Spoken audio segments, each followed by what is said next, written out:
Good morning. Right side of the news. Sorry we're late. Those things happen. It's all my fault. Yeah, we'll blame John.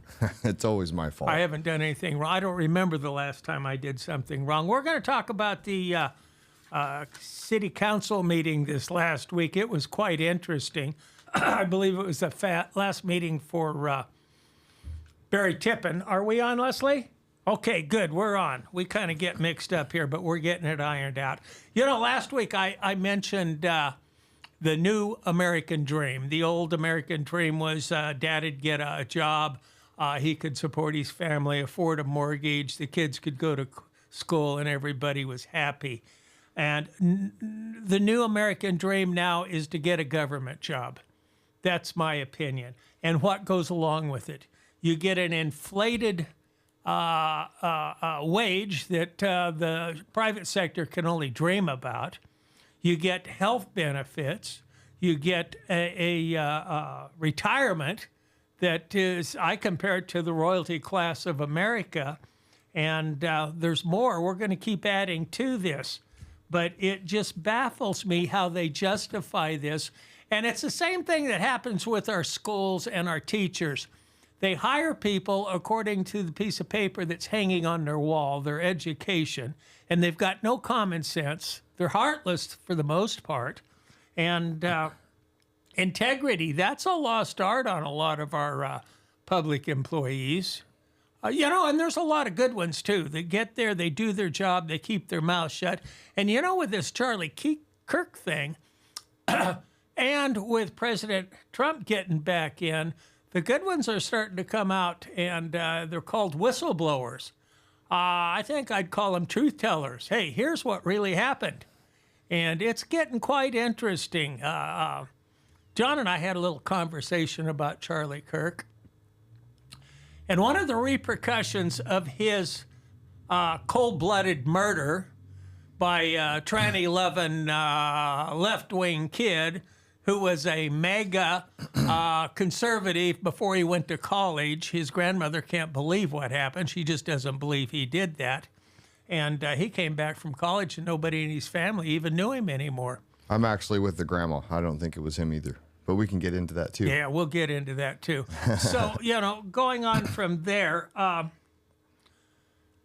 what Charlie Kirk did was bring young people back to the church. And we saw them exiting the church. I see it at the supervisors' meetings, and these aren't young people, but they won't even bow their heads for prayer or recite the Pledge of Allegiance. And they're proud of it. It just baffles me because if it wasn't for our country, where would they be? Well, we're at a place now where they have Satan worshiping class after school and programs, and it's out in the open. I mean, a lot of people, and I'm not talking about anybody specifically, but just in general, Satanism is openly accepted for the most part. Maybe not with MAGA, but it's more accepted than it ever was before. And anyways, that's well, I was thinking our young people, and when I say young people, I'm talking probably 18 to 30, 35. They were hungry for something to believe in. Mm-hmm. And Charlie Kirk pointed him in the direction that actually what built our country, Christian values, absolutely, that we got away from with these people that have taken over our country. And one good example of how hungry they are is all the people that flock to Bethel, the Church of Supernatural Ministries. They're looking for something. If I was looking for a religion and I saw Bethel, the Church of Supernatural Ministries, I'd keep looking. I'd only have to see their name and say, that's not for me. And, there's a lot of those kids that go out to Bethel are wonderful kids. I've had a lot of conversations with them. Yeah, from all over the world. But, I question the morals and the intentions of some of the leaders out there at Bethel when I see them in the community and some of the things they've done. Charlie Kirk brought our young people back, questioning the government, which is good. We should be able to question our government, at least according to Tanessa Audette, but damn sure not with the. I'm going to leave Danuka out. I think Danuka's a good guy that's just, his forte is medicine, and he's jumped into politics, and I think he needs to get his feet wet a little bit more before I make a judgment on him. But as far as Jack Munns and what's the other guy? And the coffee lady, as far as they go, why can't I remember them names? Because I'm getting old. But, as far as they go, they made it Aaron clear Lesnar. that they don't think that the public should be informed of what's going on. They, what in the heck is his name?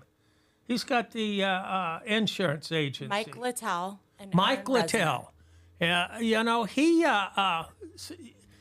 We had Tanessa Audette questioning Robinette, the treasurer for the city of Reading, asking him questions on why the budget that they okayed, I don't know, 3 or 4 or 5 months ago, why it's overrun, but they're claiming it's not overrun. And she was drilling him good. And Mike Littell, he says, you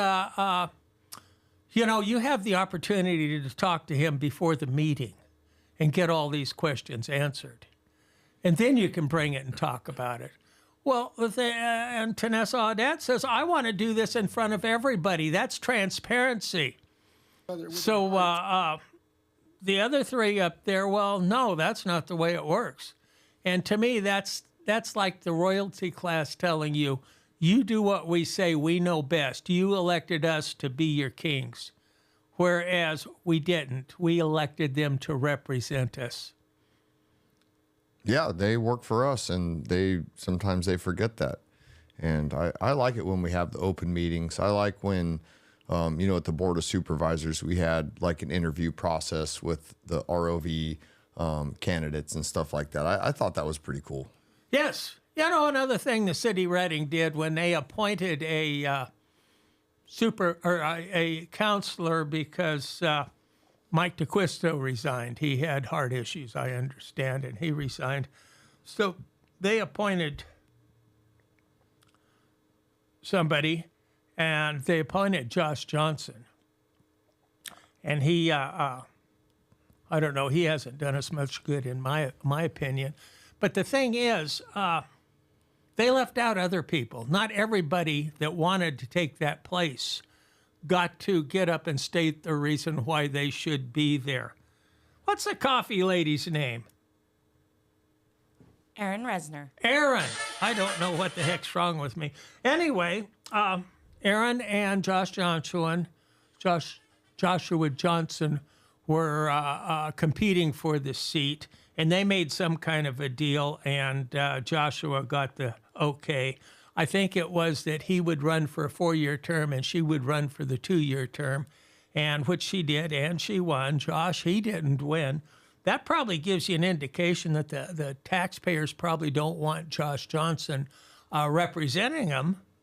So the city went ahead and appointed him, and he's still in the background and involved. They just... Nathan Pinckney wanted to be a city councilor. They didn't give him the opportunity to talk. I was going to nominate John Knight. He runs a successful business. He would make a heck of a city councilor. What we need to do is bring common sense back to our city council. So I see some clips. Are we ready to do clips? Now, this first clip here, they had a big to-do about Barry Tippins. They gave him a plaque and his last month as a counselor.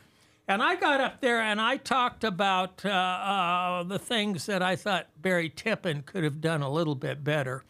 And right after this clip, Leslie, we're just going to keep it going. We'll stop when I get done talking, and we'll keep it going and listen to briefly what Steve Kahn has to say. So let's go with this number one clip. This is me going over Barry Tippin's accomplishments. Barry's retiring, and I wanted to go over some of the accomplishments. Yep. He's made since he's been our city manager. You know, since he took over, Reading's starting to look like a banana republic. The homeless population has exploded. And, you know, out of the area, parolees have been welcomed to our community. And I know that Barry and a lot of other people are aware of it, but they keep denying it. But it's gotten to the point to even the out-of-town parolees are getting angry you're letting so many enter our community. It seems to me that he did keep the local economy moving, because especially if you're in the glass replacement business, because of all the homeless and the vagrants throwing rocks through our glasses, and the guys that build fences, iron fences around our businesses to protect them, they've done awfully well too. They've kept the police busy, hurting the homeless around. And the fire department, you know, 2/3 of their calls are for warming fires by the homeless. It doesn't seem like anybody wants to address that. I ran into a police officer at Costco right around Christmas time, and I asked him what percentage of the calls would he credit to homelessness, the homeless people. I said 50%. He said, no, way more than that.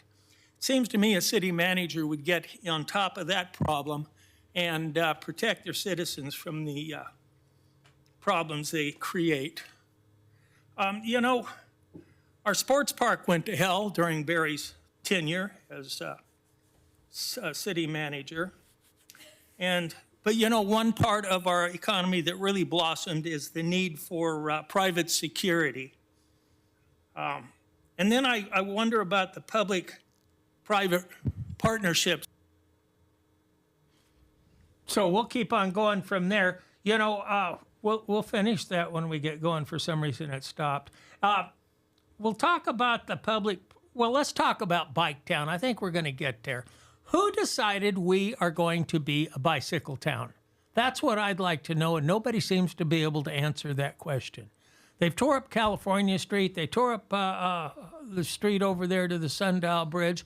They put in lanes for bicycles only. And the thing is, you look at REU, who is giving bicycles to people if they qualify. The state of California is also. And REU is giving rebates for people to buy electric cars. And now they want to raise the price of electricity. Those rebates and those bicycles come from you, the people that buy electricity. If they weren't giving them something, maybe they wouldn't be needing a raise right now. And then it goes on to... We can try it again. It was buffering, so Yeah. I can press play. Go ahead. But I will find it and get it to you, Nick. But there is a roads grant that they got where certain roads have to have bike lanes. And then after so many years, they can paint over the bike lane and make it a second lane. But the bike lane has to exist for so many years for that grant to be valid. Okay, so who wants them? Why don't we just send the grant back? You know, we did that. We did that with the electric bus grant that we were offered to have bus service to Bernie, and the supervisors decided that's not going to work. They don't even have enough juice to get there. There you go. It wasn't very well thought out. There you go. So they said, no, we don't need your grant. Maybe that's what we need to do around here, because I don't care how much money they got to do it. I don't like California Street. I built a rocket ship to go to Mars with battery operated, but then I realized it didn't make it quite. It didn't quite get through the atmosphere. No. He needed a few more volts, huh?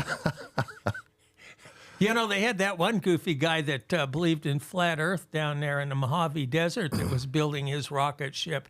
He got a lot of publicity, too, and when he took off, he went up a ways and came back down, and he didn't survive.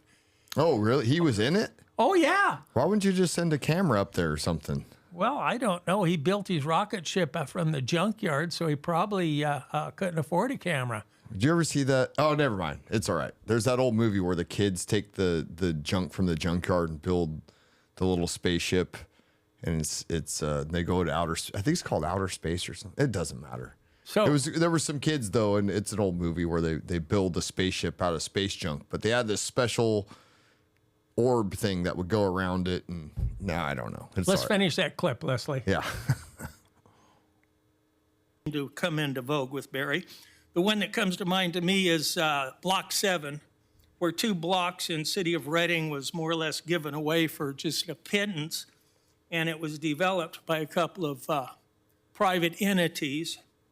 And Barry referred to it as a public-private partnership, but the city of Reading's name isn't on any deeds, and they're not getting any of the profits or any of the rents or anything. And I wonder whose idea it was to make Reading a bicycle town. I haven't found anybody that is really in favor of it. And then we've got rebates on bikes, actually giving bikes away and cars away, and now they want an increase in electricity costs. And on top of that, we had the sports park, the soccer loan for about $3.5 million, I think it was, didn't pay back, but now they want an increase. And on top of that, he did do well with the government employees, $20 million worth of raises in the last 2 or 3 years. And I ran out of time right there. So, let's see. I was going to ask Leslie about something. She's informed about that. The thing about the parolees coming to town. Now, I brought this up at supervisors' meetings. I brought it up on Poke the Hornet's Nest. I've brought it up at city council meetings, I believe. But, you know, there was a gal that came in, and she talked about a bus that stopped right down here behind Dutch Brothers and let off of 25, 30 homeless from San Francisco. She picked one of them up, one of her tenants' kids, and he told her they were bussed up here from San Francisco. And then you go on Free Fire Radio, let's see, 215-24 at 47:55. You've got an a witness of them dropping him off out of town. I think that's Charlie, the guy that owns Advantage Signs on North Pacelli Lane. He saw CHP's officers numerous times dropping him off, giving him vouchers to the motel. I think it's a Motel 6 on North Pacelli Lane. It just came out that they're housing 30 of the the worst pedophiles and up there. That's just up the street for me. Thanks a lot. You know, it seems like a city manager, they're supposed to represent us also, in my opinion, not just see what they can build in Reading and build up their name. Like Mike Warren, he's got his name down at Turtle Bay. He's got it out at Big League Dreams. But, you know, our town went to hell during his. Then you've got Jason Miller. He owned Miller's Deli down there south of town. He went over and he talked to parolees from Crescent City that they dropped off in Reading. I've been told that Reading's getting paid for that. And I think that you know something about that, don't you, Leslie? I used to have a family member who worked for Shasta Community Health. And she would talk to the patients because she was in the front, and they would tell her that there were advertisements on the bus in New York and in LA that said that there was homeless help available in Shasta County, and they were advertising for Shasta County in places like LA, San Francisco, New York. And this one couple actually took a bus from New York to Reading, so probably multiple buses, and showed up, and they had everything, but they like visibly had things crawling on them, and they had to be in a certain part of the waiting room at Shasta Community Health because they couldn't be with the regular patients because they had things crawling on them, and they had came straight from New York to here because they were told about the funding. Okay, yes, and I understood one time that maybe it wasn't you that told me that the city of Reading or Shasta County or was getting money to take out of the area parolees.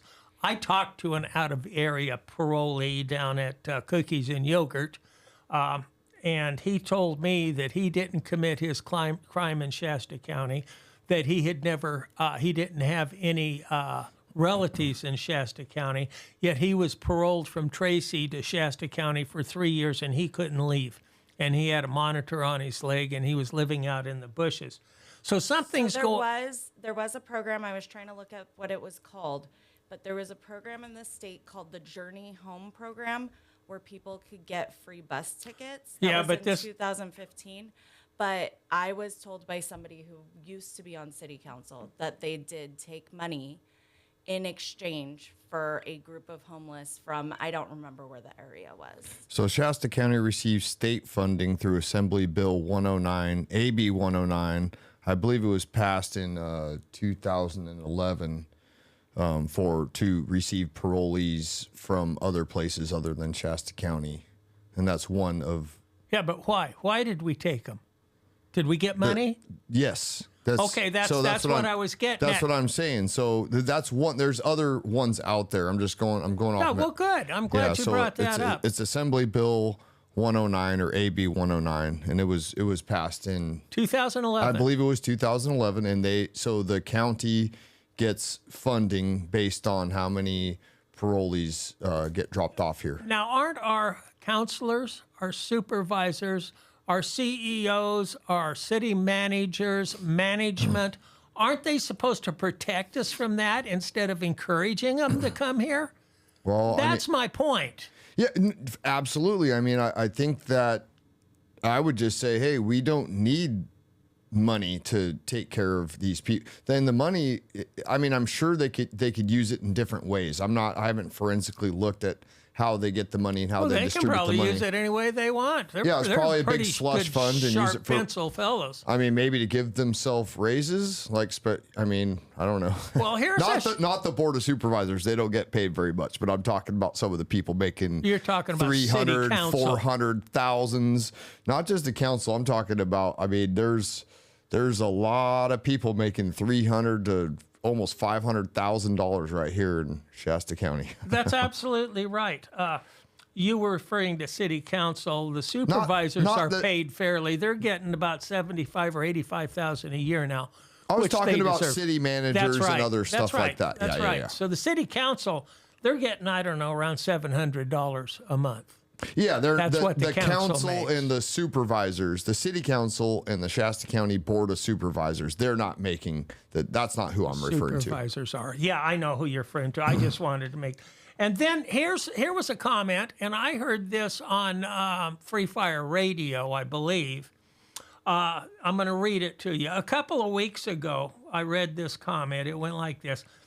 This guy that stops at Dutch Brothers down south of town every morning, across from the Goodwill homeless magnet. Some of you call it the rescue mission. He stops there every morning. I think it's about 5:30 or 6, whatever time they open. And there's always just one gal in there. And he stopped in, and there were two there. And he asked them, how come you've got two today?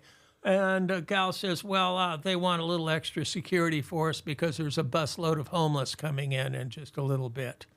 So, they know what's going on, yet they deny it, and they shove it down our throats. And our city is looking like a banana republic.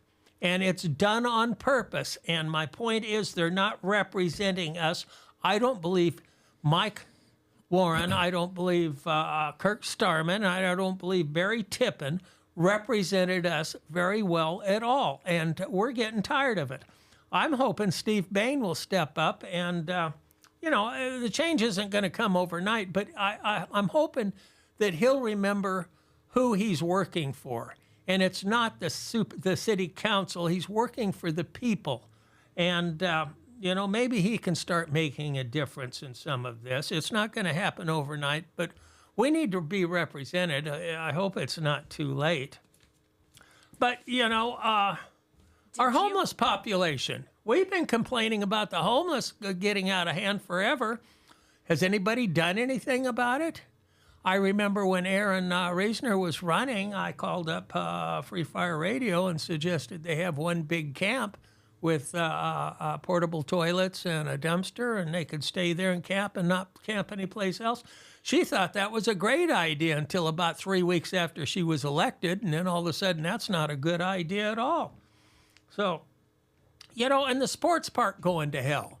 This isn't just on Barry. But, I should have brought it with me. After 10 years, the leasee, Big League Dreams, was responsible for repairs.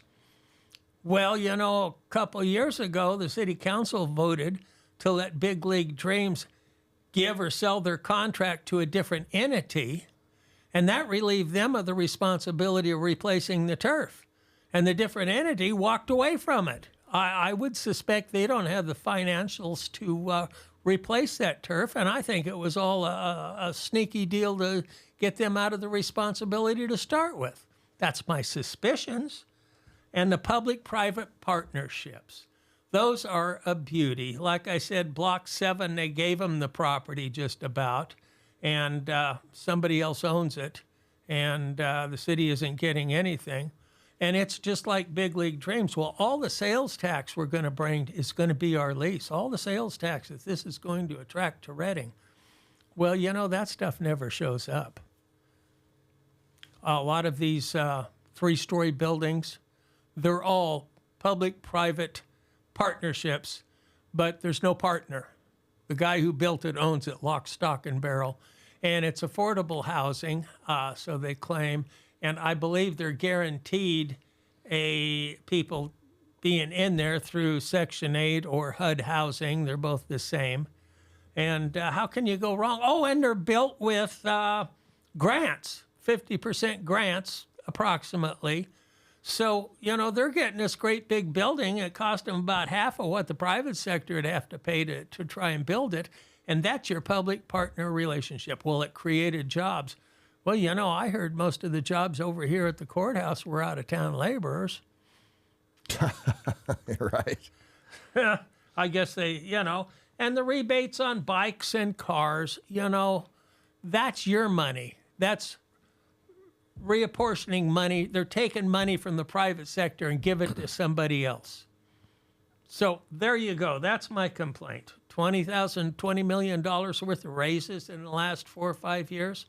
Really? $20 million? I believe Barry's salary went up $60,000 to $80,000 in the last 4 years. And, it was just before he was retiring. Everybody got a raise. So, Yeah, perfect timing, right? Right So- before you retire. so my point is, I don't believe Barry did a very good job representing the taxpayers of Redding, California. On that note, do you want to hop to Barry or do you want to hear Steve Kahn? Let's hear Steve Kahn. About 8 years ago, seeing all the crime that was in the streets at that time, I started coming to these meetings. And so I decided to figure out what was going on. I figured I had to come to these meetings. What were the causes of the huge amount of crime? This was not the city and the county I grew up in. This was something closer to larger cities and areas that are crime infested.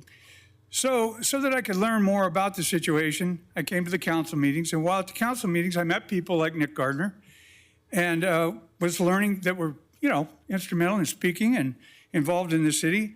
And speaking to some of them, in those discussions, I found out it was this easy problem that basically the devil incarnate was our city manager, Barry Tippin, that he was the problem in all this. So that being the case, I decided to confront Barry about some of the problems that existed. Now, to say that the city manager, you know, creates all these problems is kind of ridiculous because he simply presents information to the city council. So the information he provides to the city council is suspect, in my opinion, slanted towards the conclusion that he would like, that a lot of the liberal non-governmental organizations here in town would like. And I believe it's just one big conspiracy. But he went on to say that the everything that is passed by the city council. So I said, well, when did the city council vote on taking out-of-town parolees? When did the city council vote on public-private? Well, I guess they did. When did the city council vote on this being a bike town? There's a lot of things that have gone on to our city that have been detrimental to it that wasn't voted on by the city council. So that was my point from Steve. I think it's the Department of Transportation on the Caltrans on the bike lane we didn't stuff. have anything to say about it? You know, there's a lot of stuff we don't get to have a say about. I mean, Well- we're supposed to, but I mean, I think sometimes they just do stuff. Well, somebody should stand up and say, "What are you doing? Yeah. Let's see if we want this in our community." Well, we shut down them blocking the Breslauer intersection right there at off 273. I couldn't believe it, but we actually stopped it. Yeah, they couldn't believe how many people rose up against it. They were like, man, we really pissing they had no idea. All the people from the neighborhood, everybody. There was one person, I think, that was for shutting the intersection down. But I came up with the simple conclusion. I go, you just put a sign up, because they said it was a dangerous intersection because there's like a stop sign and a light and everything. And I guess it's too confusing to figure out when to go and not to go, I guess. And anyways, I mean, my idea was you just put a sign up. This intersection's dangerous. If you don't like it, go use the Next one down the yeah, street. go use the next one down, or the one up. You know, you can go around if you want to. It's America. And if you want to choose to use a dangerous intersection, then go ahead. You know, did they want to put up a roundabout or just close off the intersection? No, they were just going to just completely close it. Yes. They were going to, so you would have had to, if you want, anyways, I don't want to spend too much time on that. I couldn't believe it though. I thought they were just going to do what they wanted, but they did have a public hearing on it, and there was a website created, and it was pretty cool. I couldn't believe it. People from all different walks of life and political, you know, I could tell, I mean, there was just all different types of people that united together. And I think we should do that more in this world, in this county, in this city, where we could just find some common sense things. Was Steve Kahn just giving you some props right there, or was he being sarcastic? Oh, he's being sarcastic. Oh, was he? No, Okay. he's. We're on opposite sides. Yeah. Oh, I know that, but it seemed like he was kind of giving you a little bit of cred there. Speaking of opposite sides, I'd like to say good morning to Christian Gardner. He's an avid listener, and we appreciate. Well, why don't you give us a call sometime, Christian, and tell us what you think. You know, I on Poke the Hornet's Nest this last Sunday, we had a couple on, Christine and Mike Robinson, and they had a horrible time trying to replace, and they still haven't replaced, their home at the end of Middle Creek Road that burnt in the car fire. And it is just a travesty of how the county and the city colluded against them through court enforcement. And this all started with Leonard Modi and his reign on the county. And it was instigated by their neighbor. And their neighbor is Christian Gardner. And it just amazed me that somebody they've never met would go to the lengths he went to get them to lose their property. I mean, they weren't even offered a settlement to leave their property. The city of Reading wanted the property for a trailhead and a 15-car parking lot. And Christian Gardner was instigating getting them out of there. And So they own the property? they've owned it for 75 years, their family has. So this is eminent domain, or They weren't even I don't think they were even pushing eminent domain. did they actually lose the property? No. It's a fight right now, or it's I believe the fight's pretty close to over, thanks to Kevin Cry. One thing is they contacted Tim Garman and Alan Long and his crickets. They never heard from him. You can go to KCNR1460.com and fish around in the archives and find Poke the Hornet's Nest and listen to it. And these people are educated, they're well-spoken, they're nice people, and in reality, this has cost them hundreds of thousands of dollars. They have a lawyer, I guess a pretty big-time lawyer, who's an uncle or some kind of a relative that represented them pro bono. Otherwise, they'd have just lost their property. And it's amazing the lengths the county went. Code enforcement, that one guy that was just horrible with code enforcement, they've got rid of him. And it's just amazing. I would encourage you to listen to this, and it just shocked me how a neighbor from hell can cause you so much heartburn. Yeah. Are we doing a break today, or are we just going to keep rolling? What do you guys want to do? It's up to you guys. I had the timer, but I don't know, is this TV on? Yeah, it's all right. I think but I mean, we can just keep going too. I don't care. It doesn't matter to me. I just Shop Taylor Motors. Go to Jefferson. Jefferson State Diesel. There you go. Taylor Motors Collision Center also. Don't just go there to buy a vehicle. Also, if you get in a little dinger, Don't go to their collision center unless you want it fixed right. Yeah, exactly. I prefer to have one little ding in my vehicle because it's for some reason it gives me a magical. Gets it out of the way. It gets it out of the way, and then I don't have to worry about getting any more dings if I fix a teeny ding. But if someone actually gives me a big one, I'm going to take it in there and definitely support local people that support us and support good people and support the community and are not leftist, deranged, hair-colored people that believe in tampons in the male bathroom. I agree with you. I've seen new vehicles that have a ding. It's usually the driver. Right? That's right. If I ever buy a brand new vehicle, I'm going to just take a bat to it or I'll just back into a tree real quick and get it out of the way. Then I don't have to worry about it. Hey, the Sturgis bike rally they have every year. There was this one old gal. She bought a brand new Harley. She put it in her garden for a year and watered it with the sprinklers and everything because she wanted that rusted up look, and she drove it to Sturgis. This is quite a few years ago. I was reading about that. She was an artist. She was a left-wing artist. So that's what you get. Leslie, you spoke real well about at the meeting. Do you want to talk to us a little bit about that? Your take on when Tanessa Audette was trying to get the goods, get the word out about the budget and how the other three just wanted to move on. It's good. Let's forget it. Evidently, she doesn't want to. Go ahead. So I didn't play the clip on my show or on here because my 5-year-old daughter is in the clip.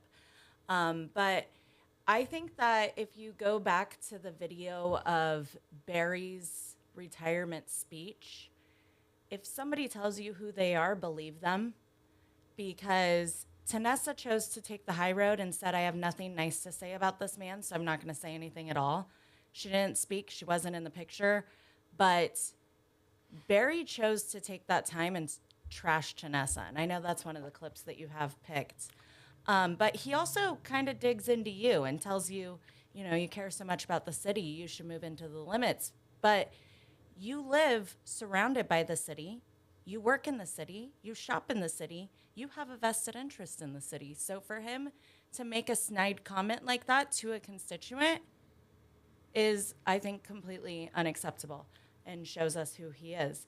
Now, what I do want people to watch, and I'm going to have it out on Mountaintop later, is the entire budget session with the back and forth on the questioning, because Tanessa asks a lot of really good questions. We never get a definitive answer from Mr. Robinette. And when the others get a chance to ask questions, Councilman Littell tells her she looks unprepared and unprofessional, but does not actually ask any clarifying questions. So I think it's very important that everybody sees that exchange. So that'll be up later on Mountaintop. Well, let's play number 3 right now. But first, let me say this to what Leslie just said. When Tanessa was questioning Robinette, I was watching the other 3 counselors that were up there, and they were awfully uncomfortable. They were looking around, and I'm not sure they could even follow the depth of what Tanessa Audette was questioning about. And I believe they were just lost. But they came out. They didn't want an in-depth explanation about the budget in front of everybody. Well, how'd you like Councilman Littell's comment, we're losing the audience? This is not theater. This is not a reality show. We're not there to be entertained. We're there to get the answers. Don't tell us you're losing the audience. I got up there and opened my speech by saying the 3 of you look as bored as my 5-year-old. That's the truth. difference is she had better places to be. She didn't want to be there. You asked to be there. You're elected to sit in that chair. You know? That's right. And they want to decide what we're going to hear. That's the impression I get from the other three.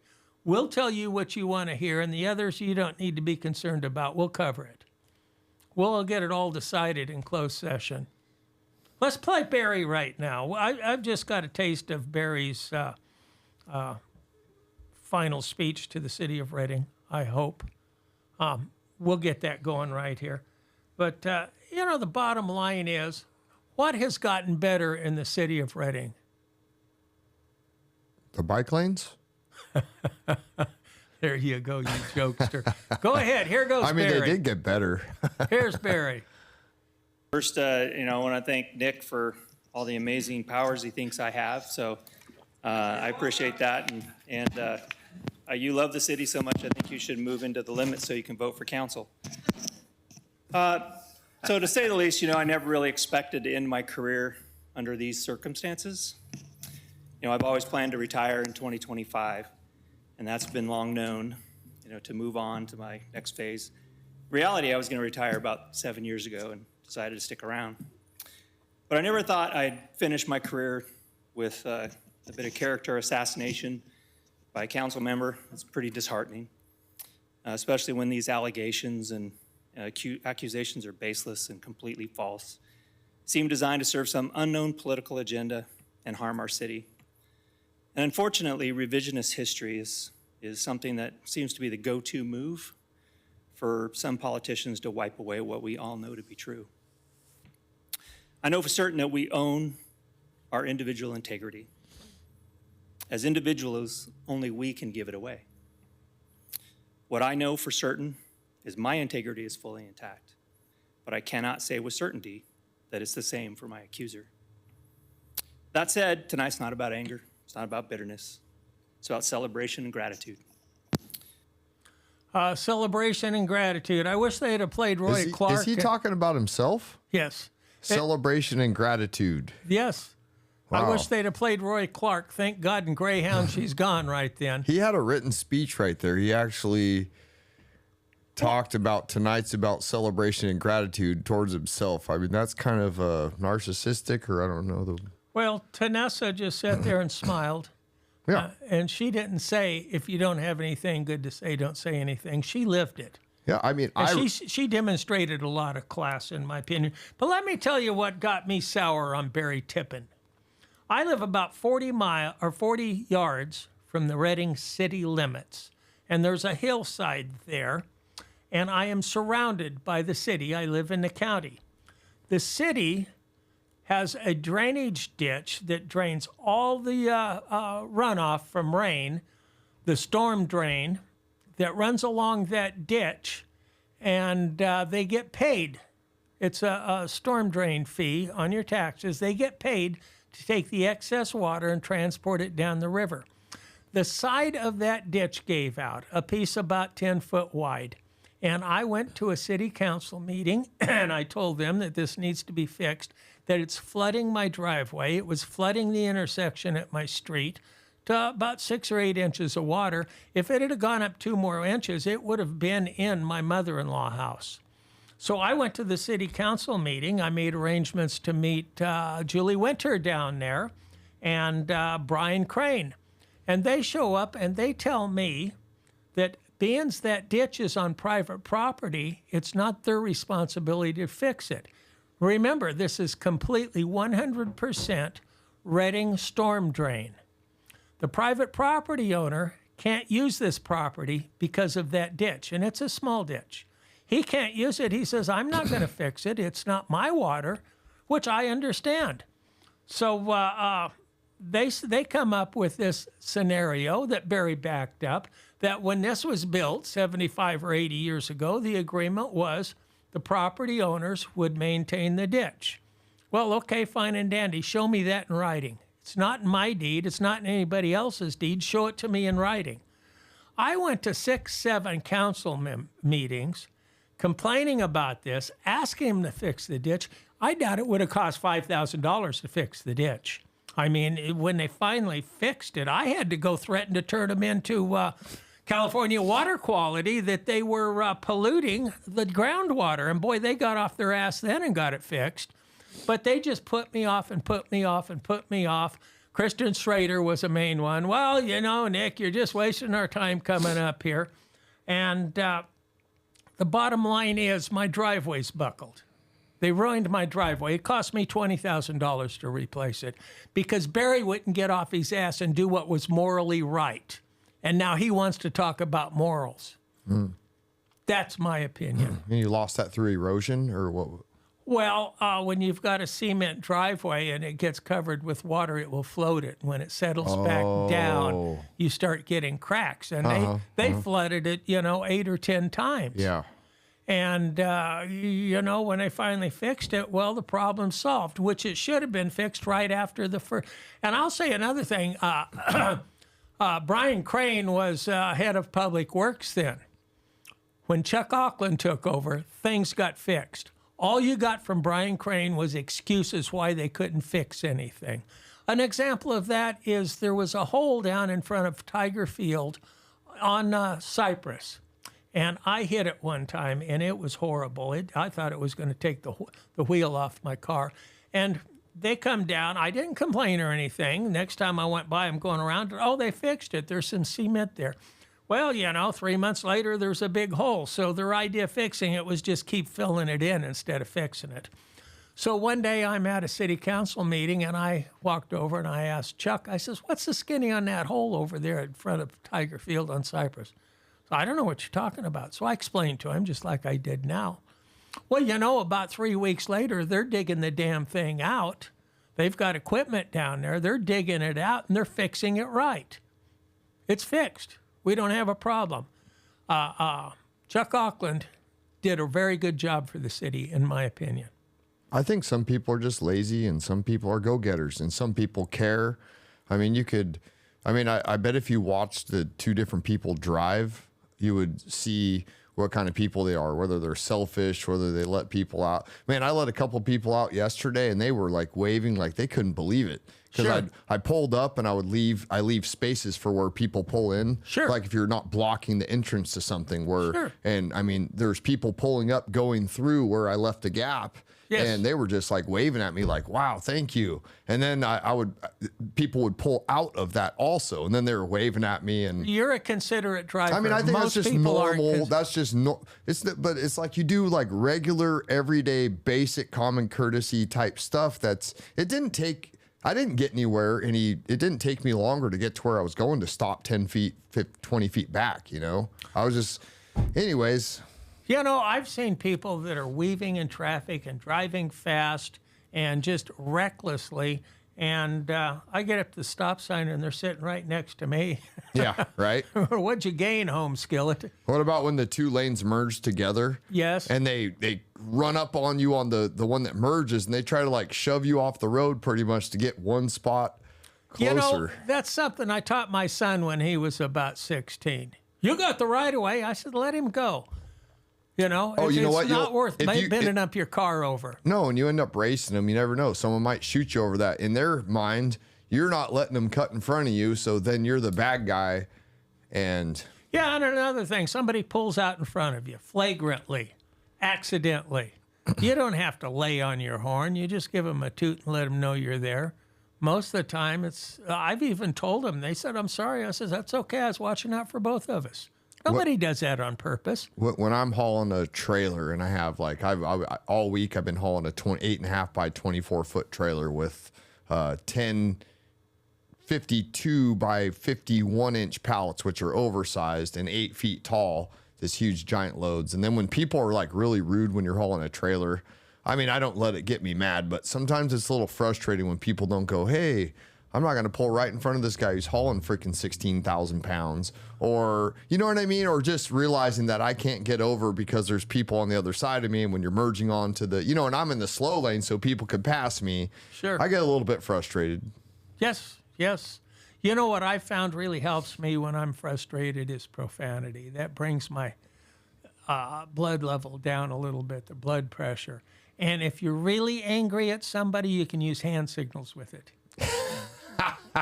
That works every time. Oh yeah. Sometimes it brings their blood pressure I up think a there was little some bit. kind of study on that. Were we talking about that? Someone was telling me about some scientific study of how it can be stress relieving to use profanity.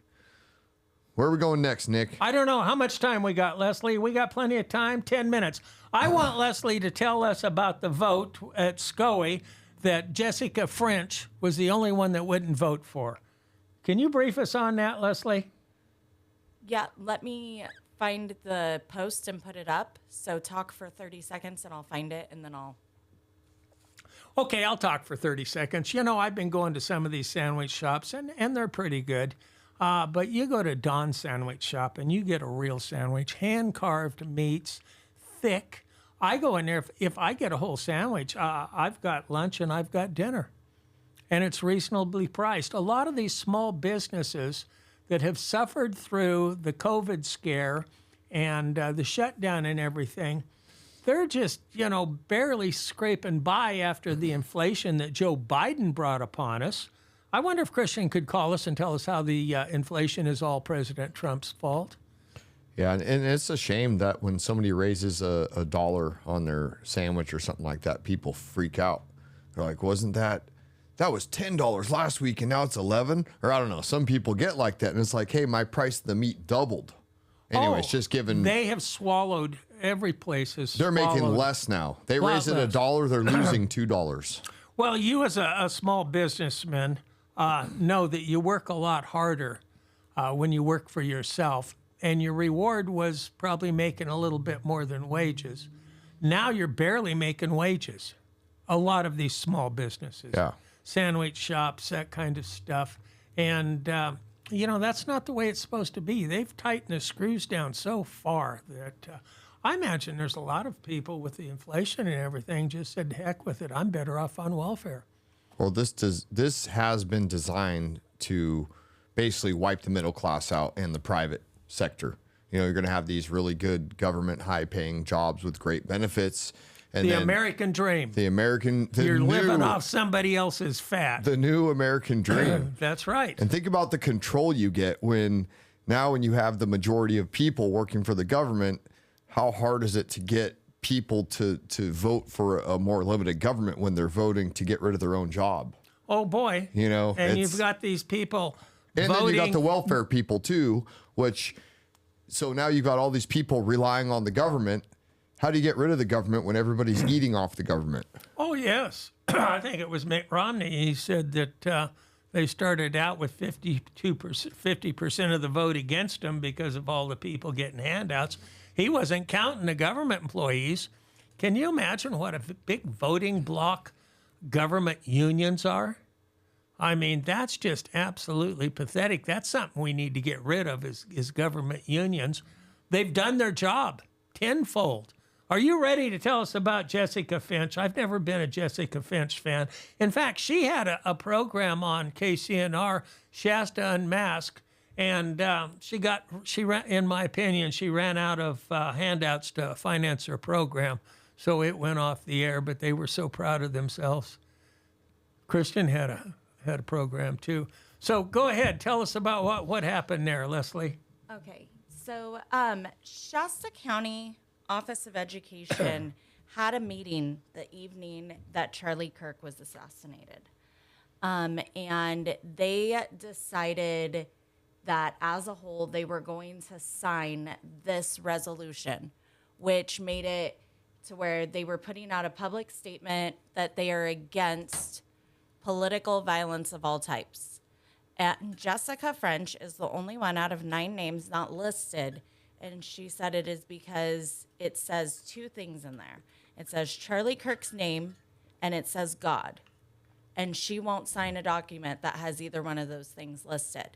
Yet she wants to cry about, and I tried finding the video of it, political violence when it happens on the other side. She was one of the ones stating that Jenny Nguyen's sit down at the Board of Supervisors where she got pulled out was political violence. She was stating where, the lady that runs the terrible news cafe, getting her lanyard yanked on was political violence. Yet when it comes to an actual resolution that says you stand against it, you don't want to do it because it has the words God and Charlie Kirk in it. So remember that next time you vote for SCOE. This is what you voted in there. And that is the problem. We need to vote for people that have good morals. We need to vote for people that share our morals. What kind of people do you want teaching your kids? You can see it right now, what kind of people we got teaching our kids. One kid, or one teacher down at Pacheco got fired. I'm sure Leslie could tell us about that. I read on a comment that the kids were going to have some kind of a protest yesterday or the day before at 9:30, demanding that he be fired. Do you know anything about that, Leslie? So actually, my son and my middle daughter both spoke at that meeting, and so did two of my son's friends. The three of them were all students of Mr. Sullivan, and they all spoke in support of him getting fired. The board voted unanimously to fire him. You and I did a segment last Friday on it, and so you could go back and watch the end of that episode if you don't know what we're talking about. But the board voted unanimously to start the termination process, so he's going to be fired. It was also asked of them to file against his credential, and I know that multiple parents also filed against his credential. And the school district is now working with the county to try to get a probation officer as a school resource officer on campus permanently. Do they still say the Pledge of Allegiance at school down there? They do at Pacheco. Pacheco is an extremely conservative district. They start every morning with the pledge. In fact, every Friday at Prairie, they go outside and they do it as an entire school. No kidding. Yes. That's powerful. Yes. You know, that, why would it be against the rules to say the pledge at a school unless it's led by a bunch of leftists that hate our country? What's to hate about our country?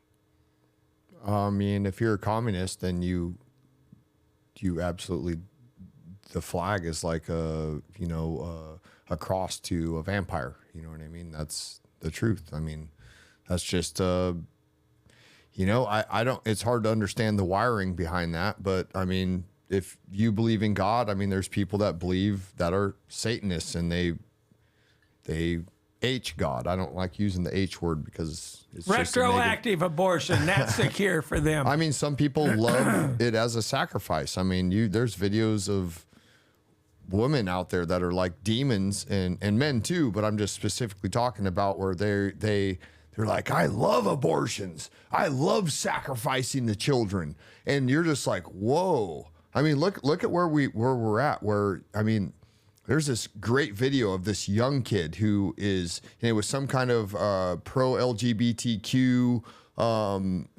rally, and there was this young kid preaching about God and stuff, and he was outside of their fenced off area, and I mean, he was just exercising his freedom of speech, and the cops just came and arrested him, grabbed his microphone, and took his stuff and arrested him. It's worse in Europe. They're going to jail for speaking their mind.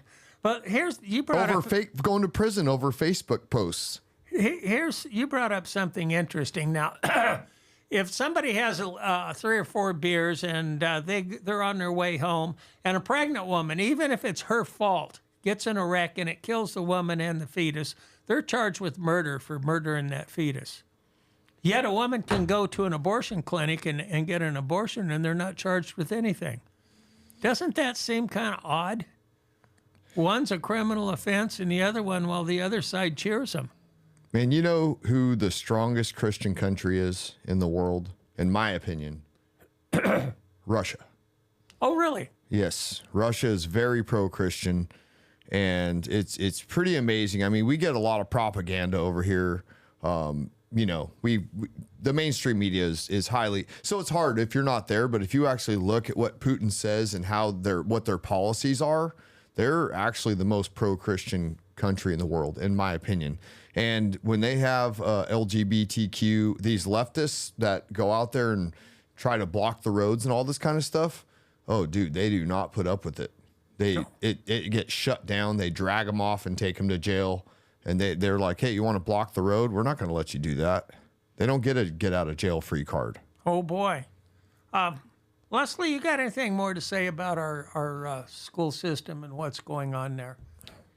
Just don't believe the hype. Pacheco has done everything that they've been asked to do. There is a counselor, I think she's at Gateway, a counselor or a nurse, that there's some comments and stuff going on online. So if you're bored and you want to look into that, there's another one. And then there is a city councilman in Red Bluff who's making some very public posts. But I just think it's crazy that people are upset that they're losing their jobs for something they said, yet they're celebrating the death of somebody because they didn't like what he said. That's right. You know, I had here it is. ICE has had 150,000 applications for people to go to work for them, said Christy Nome. They have put out 18,000 job offers to people. The Trump administration has thrown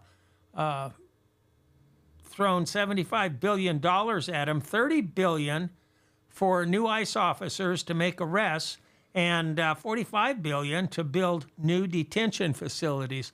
So that tells me that this isn't just a show. This is going to keep going on. And it's unbelievable, some of the people the Biden administration led in our country. There was a Cuban down in Texas that got into an argument with a guy that was managing a motel, and he wound up cutting his head off and bouncing it around the room and throwing it in a dumpster in front of his family. And this guy was a criminal from Cuba.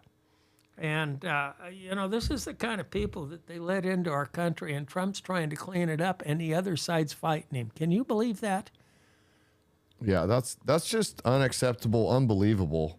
Did those videos come through? I got a couple. I wanted to start showing a couple funny videos that are just stuff to laugh at. I don't know if those videos came through, if you can get those up, Leslie, but if not, it's not a big deal. I think it's important to laugh sometimes, you know? Life is so serious. You know, sometimes I come across some funny videos that just make me freaking laugh, man. And I like to laugh. I like to have fun, and I have fun at all this stuff, but I think it's very important to not take life too serious, you know? So I had somebody wake up my sense of humor about a year ago. It was pretty funny. I was backing up my trailer, and it was a dump trailer, and this guy smacked it real hard in the back. And I think I said this before, but he made me think I ran into him, and I was looking real careful, and he smacked my trailer. He was like, oh, and I thought I pinned him up again. I thought I killed him, and I was going to, like half his body was going to fall off. So you pulled out your gun, you're going to put him out of his misery. And he ran up to me and just started laughing, and I laughed so hard. It changed my whole freaking day. It was awesome. Well, I think we're probably about ready to bunch it for the rest of the day. Yeah, that's until fine. Next week. All right. Well, hey. Oh, I've got an announcement. There's no coffee with Kevin Cry today. Oh, no? No. What happened? Well, I don't know. He's just not going to do it every week. Maybe he's out of town trying to improve Shasta County. Yeah, maybe he's working. I think him and our CEO were at our CRC in Tahoe.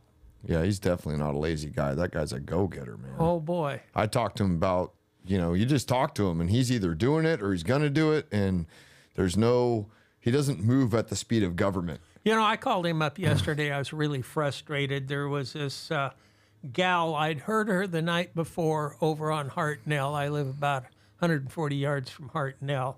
And she was screaming and yelling, and I thought it was a couple fighting. And then she wandered around down Bocelli Lane and come down my street. I came home from the city council meeting, and there she was. She's pushing her cart. It's over on the side of the road. It's still there. And I watch her, and she's got a flashlight, and she's going on out through the field. And I'm going, this is terrible. She's going to start a fire or something.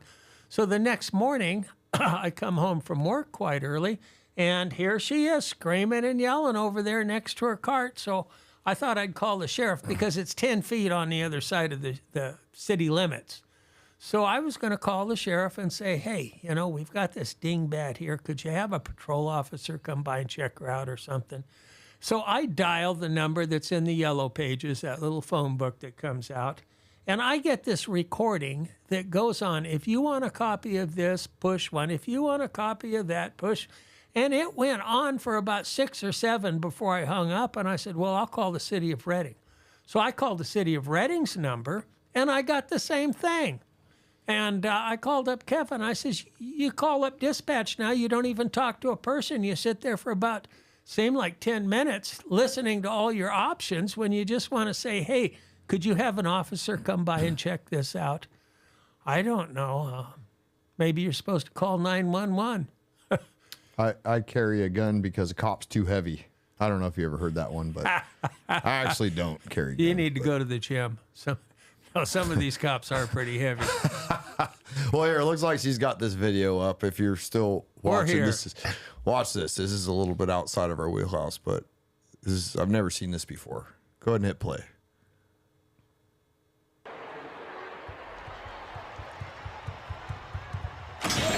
Whoa. I've never seen a springboard break like that. Watch the spring. Play it one more time. You have to watch.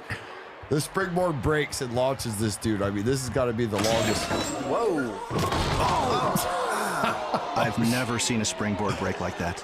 Well, at least he landed on an inflatable balloon that's supposed to cushion his fall. Anyways, yeah, I thought that was pretty wild. I think that was the scorekeeper's table. He Yeah, it was a landed score. on. It was the scorekeeper's it? table. Yeah, that was the commentary. Maybe he and wanted to yeah. change the score. Hey, I'm number 1. You know, I know a guy that went to Chico State. This is like 50 years ago. And he would sneak into he would burglarize the administration office and sneak into his counselor's office and change his grades. He went all through college doing that. Oh my gosh. Dude, now you just have chatbot do all your work for you. Is that so? Oh, they have programs now. I think you could even, I don't know if they scan the homework or whatever, but no, I've seen videos of people, and I mean, you could even listen to the lectures and all this stuff. You could have all the computers. You could go through college probably without having to do any critical thinking now. And you could have Well, your it shows with our government employees at times. And you could have your self-driving car take you from there to school. And then, I mean, you might as well get yourself a little wheelchair that, you know, GPS takes you right where you need to go. And next thing you know, you could have some liquid food right next to you. You won't have to do anything but just probably have an automatic feeder feeding you. And then Heck you yeah. ain't got to do Push nothing. buttons so you'll be smart. You won't even have to push buttons. Once you have the protocol, it just will take you through the... Anyways. Well, wait. Oh, Wall-E? Yeah. Oh my gosh. Yeah. Let's not. There you go. Yeah. There's an image right there. That's pretty much it right there. AC/DC, Wall-E. R2. Yeah. D2. R2D2. There you go. Yeah. Anyways. All right. Well, I think that's about a wrap, huh? See you next week.